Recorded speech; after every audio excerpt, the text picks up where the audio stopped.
Fund direct growth के बारे में। इसमें मैं आपसे डिस्कस करूंगा कि Nippon India large cap fund direct growth पिछले 1 साल, 3 साल, 5 साल या फिर एनुअल रिटर्न क्या दिया है, आज के डेट में इसका एक एनएवी का प्राइस क्या है, ये कितने स्टार रेटिंग म्यूचुअल फंड है, इसमें मिनिमम एसआईपी अमाउंट आप क्या लगा सकते हैं और इसका फंड साइज क्या है।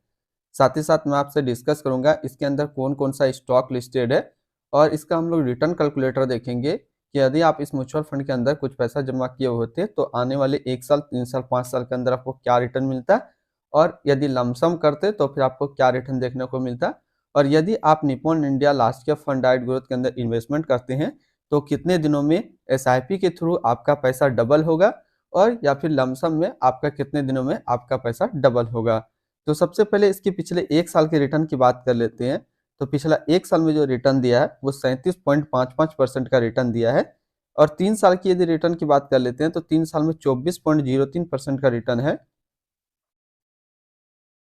5 साल के रिटर्न की बात करते हैं तो 5 साल में 18.64% का रिटर्न है और एनुअल रिटर्न की बात कर लेते हैं तो एनुअल रिटर्न है 16.74% का। ये तो अभी हम लोगों ने सबसे पहले देखा इसका रिटर्न। अब बात कर लेते हैं इसका आज के डेट में एक एनएवी का प्राइस है 81.78 रुपया। रेटिंग की बात करते हैं तो ये 5 स्टार रेटिंग म्यूचुअल फंड है। इसमें मिनिमम एसआईपी अमाउंट आप 100 रुपया का लगा सकते हैं। इसका जो फंड साइज है वो है 20,217 करोड़ का। अब हम लोग बात कर लेते हैं, मान लीजिए आपने इस म्यूचुअल फंड के अंदर कुछ मंथली एसआईपी जैसे कि 5,000 रुपया पर मंथ का यदि आप एसआईपी किए होते तो पिछले 1 साल, 3 साल, 5 साल के अंदर आपको क्या रिटर्न देखने को मिलता है। तो बात करें 1 साल में जो आपका पैसा जमा होता है वो जमा होता है 60,000 रुपया, आपको मिलता है 71,243 रुपया। 3 साल की बात कर लेते हैं तो 3 साल में जो आपका पैसा जमा होता है वो जमा होता है 1,80,000 रुपया, आपको मिलता है 2,56,647 रुपया। 5 साल की बात कर लेते हैं तो 5 साल में जो आपका पैसा जमा होता है वो जमा होता है 3 लाख रुपया, आपको मिलता है 5,39,808 रुपया। यानी कि यदि आप एसआईपी करते तो एसआईपी में 6 साल में जो आपका पैसा था वो आपका डबल हो रहा है। यदि आप एसआईपी कर रहे हैं, एसआईपी में आपका 6 साल में आपका यहाँ पे पैसा डबल हो रहा है। अब यदि हम लोग वन टाइम की बात कर ले, मान लीजिए आपने इस म्यूचुअल फंड के अंदर एक बार में 1 लाख रुपया डाल दिया होता है तो 1 साल में जो आपका 1 लाख रुपया है वो 1,37,550 होता।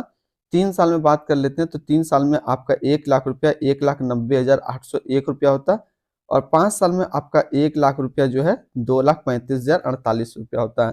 यानी कि देखा जाए तो लगभग 3 साल में जो आपका 1 लाख रुपया है वो आपका जो है 2 लाख में बन जाता है। यानी कि यदि आप एसआईपी करते हैं तो 6 साल में आपका पैसा डबल हो रहा है, यदि आप वन टाइम कर रहे हैं तो आपका पैसा 3 साल में ही डबल हो जा रहा है। तो डिपेंड करता है कि आपको क्या करना है, वो आपके बजट के ऊपर है कि आपका बजट क्या है। मंथली बजट है तो एसआईपी कर सकते हैं, यदि आपके पास वन टाइम देने का पैसा है तो आप वन टाइम कर सकते हैं इस म्यूचुअल फंड के अंदर। अब बात करते हैं हम लोग होल्डिंग का, तो इसके अंदर टोटल जो स्टॉक लिस्टेड है वो टोटल 53 स्टॉक लिस्टेड है। अगर हम इसमें टॉप 10 के ऊपर बात करते हैं तो टॉप 10 में पहला नाम आता है एचडीएफसी बैंक लिमिटेड जो कि फाइनेंशियल क्षेत्र पे है, आईसीआईसी बैंक लिमिटेड जो कि फाइनेंशियल क्षेत्र पे है, रिलायंस इंडस्ट्रियल लिमिटेड जो कि एनर्जी के क्षेत्र पे है, स्टेट बैंक ऑफ इंडिया जो कि फाइनेंशियल क्षेत्र में है, लर्सन एंड टर्बो लिमिटेड जो कि कंस्ट्रक्शन के क्षेत्र पे है, आईटीसी लिमिटेड जो कि कंज्यूमर स्टेल्स में है, एक्सिस बैंक लिमिटेड जो कि फाइनेंशियल क्षेत्र पे है, एनटीपीसी लिमिटेड जो कि एनर्जी के क्षेत्र पे है, टाटा पावर कंपनी लिमिटेड जो कि एनर्जी के क्षेत्र पे है, इन्फोसिस लिमिटेड जो कि टेक्नोलॉजी के क्षेत्र पे है। तो इसमें टोटल टॉप 10 स्टॉक हम लोगों ने अभी डिस्कस किया। अब इसकी होल्डिंग एनालिसिस की बात कर लेते हैं तो इक्विटी पे है 98.4% और कैश पे है 1.6%। टोटल जो है इसका इक्विटी है 20,218 करोड़ का। अब यदि सेक्टर वाइज देखते हैं तो फाइनेंशियल पे है 35.5, एनर्जी पे है 13.9, अदर्स पे है 13, सर्विस पे 11.1, कंज्यूमर स्टेल्स पे है 9.6, टेक्नोलॉजी पे है 6.3, ऑटोमोबाइल्स पे है 5.3, कंस्ट्रक्शन में है 5.3। अब हम लोग इसकी एडवांस रेशियो की बात करें तो टॉप 5 में 33%, टॉप 20 में जो है 73%। पी रेशियो की बात कर लेते हैं तो 22.70 है, पीबी रेशियो की बात कर लेते हैं तो 3.44 का है। अब हम लोग इसमें मिनिमम इन्वेस्टमेंट अमाउंट की बात कर लेते हैं। यदि आप फर्स्ट टाइम इन्वेस्टमेंट करना चाहते हैं तो मिनिमम इन्वेस्टमेंट 100 रुपया का कर सकते हैं, सेकेंड टाइम भी आप 100 रुपया का कर सकते हैं। मिनिमम एसआईपी जो इसमें सेट किया गया है वो 100 रुपया का सेट किया गया है। अब रिटर्न एंड रैंकिंग के ऊपर हम लोग बात करते हैं तो 1 साल में जो फंड रिटर्न है वो 37.5 का है, 3 साल में 24 का है, 5 साल में 18.6 का है, एनुअल 16.7 का है। वहीं इस कैटेगरी का जो एवरेज रिटर्न रहता है 1 साल में 34.2 है, 3 साल में 16.4 है, 5 साल में 16.1 है और एनुअल डाटा अवेलेबल नहीं है। तो कैटेगरी के हिसाब से देखा जाए तो ये जो फंड है, ये म्यूचुअल फंड अच्छा रिटर्न दे रहा है, चाहे 1 साल की बात करें, 3 साल की बात करें या फिर 5 साल की बात करें। रिटर्न रैंक की कैटेगरी पे यदि हम लोग देखें तो 1 साल में 29वें नंबर पे रैंक करता है, 3 साल में तीसरे नंबर पे रैंक करता है और 5 साल में 7वें नंबर पे रैंक करता है।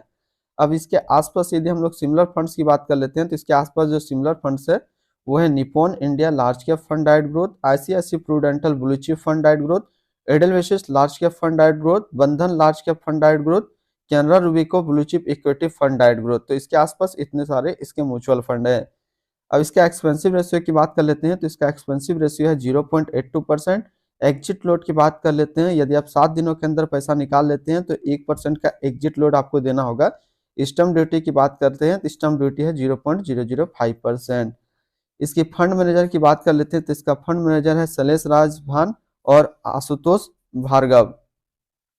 इसकी fund house and investment object को देखते हैं तो टोटल असिस्ट में इंडिया के अंदर 6 नंबर पे रैंक करता है। ये म्यूचुअल फंड स्टार्ट हुआ था 30 जून 1995 को। इसका टोटल असिस्ट अंडर मैनेजमेंट है 3,96,875 करोड़ का।